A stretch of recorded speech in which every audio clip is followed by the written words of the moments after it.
Salut, c'est Kid Francescoli et vous regardez l'interview du Tarpamien.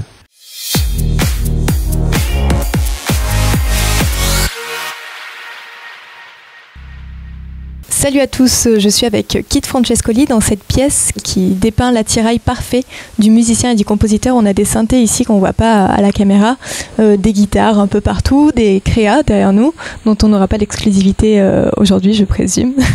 et d'ailleurs, voilà, tout cet univers musical, ça fait partie de toi, il me semble, depuis tout petit, non ?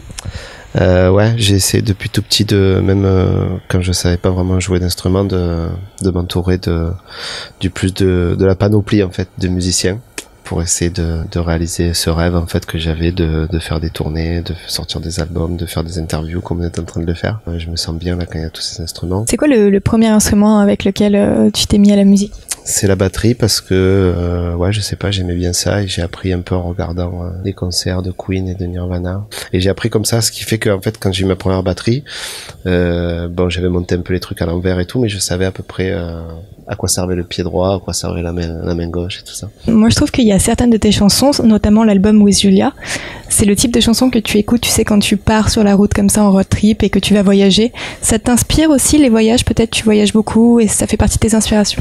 Le mouvement, le déplacement, c'est ma façon, je crois, préférée d'écouter de la musique dans la voiture ou dans le train ou en marchant. J'aime bien le moment où le paysage défile un peu devant nous et que ça commence à faire sens avec la musique et on se croit un peu dans un film. En fait, c'est les moments que je préfère pour écouter de la musique ou alors voir des choses en mouvement. Par exemple, on a la chance d'être à Marseille, d'avoir une belle vue sur la mer, donc voir des bateaux qui passent ou je sais pas, les avions dans le ciel, tout ça, je sais que c'est quelque chose qui m'inspire beaucoup. On parle d'inspiration, est-ce que tu as par exemple un chanteur ou un artiste français qui t'inspire?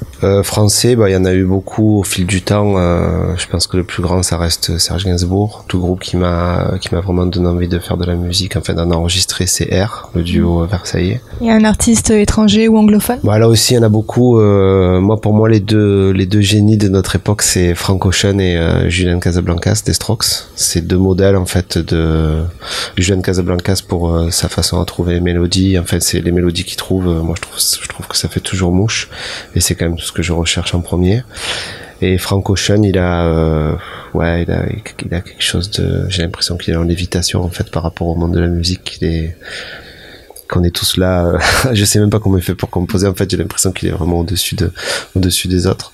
Donc ouais, c'est ces deux-là. Aujourd'hui en tout cas, après au fil du temps il y en a eu d'autres, il y a eu Ratatat, Ennio Morricone, Lee Hazlewood, en fait ça a été des modèles aussi à une époque, mais aujourd'hui en tout cas c'est ces deux-là. Tu as sorti un album, c'est With Julia. Tu peux me raconter un petit peu l'histoire derrière cet album? Je sais qu'il y a une histoire, j'ai envie que tu me la racontes toi. Ouais, tu la connais? Bah en fait j'étais parti en 2009 à New York. Donc en 2009 j'ai eu la chance d'avoir un pote qui vit toujours d'ailleurs là-bas qui m'a proposé de m'héberger. Donc j'y suis resté pendant 2 mois. Donc je m'étais trouvé des tout petits concerts dans des cafés-concerts en fait, c'était presque des open mic comme on dit. Et surtout j'étais parti là-bas pour me dire je sais pas, cette ville elle va m'inspirer. De tout ça a découlé la rencontre avec Julia qui était venue me voir à un de ses concerts donc dans le Lower East Side.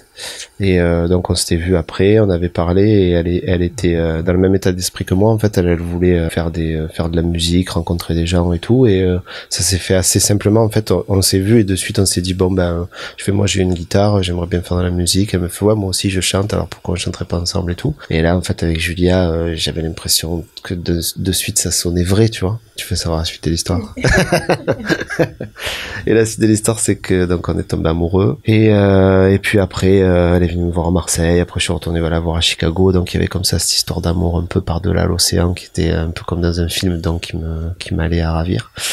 Et puis cette histoire d'amour elle a pris fin à un moment, mais moi j'avais quand même dans mon ordi, j'avais gardé toutes ces chansons qu'on avait commencé à enregistrer ensemble et je me disais c'est quand même pas mal et tout, j'aime bien ce qu'on a fait ensemble et tout, j'avais vraiment pas envie de le jeter à la poubelle et de repartir de zéro. Elle est rentrée en contact avec moi au moment où moi j'avais envie de la revoir pour qu'on finisse les chansons, et puis de là on s'est dit qu'on allait enregistrer la suite de l'album et le finir et le sortir parce qu'on était vraiment contents tous les deux.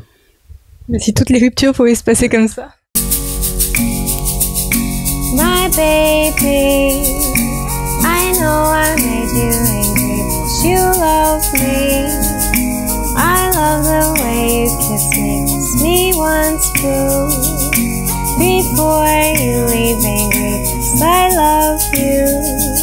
So won't you forgive me now? À chaque fois qu'on a enregistré quelque chose avec Julia, on savait que la qualité sonore, elle serait pas au rendez-vous, mais ça donnait quelque chose d'intime et de spontané. Ne serait-ce que par exemple, je sais pas, je sais que dans sa chambre il y avait le métro qui passait juste au-dessus, donc ça faisait beaucoup de bruit, donc des fois il y avait des prises où on se serait dit non mais on peut pas la garder parce qu'il y a le bruit du métro, mais en même temps quand t'écoutes après dans le mix tu te dis mais c'est bizarre, il y a un son au fond, comment vous l'avez fait et tout, tu vois, les gens ils se posent la question après. On retrouve ce même côté, tu sais, un côté paisible, tu sais. Toi, comment est-ce que tu définirais ta musique au final?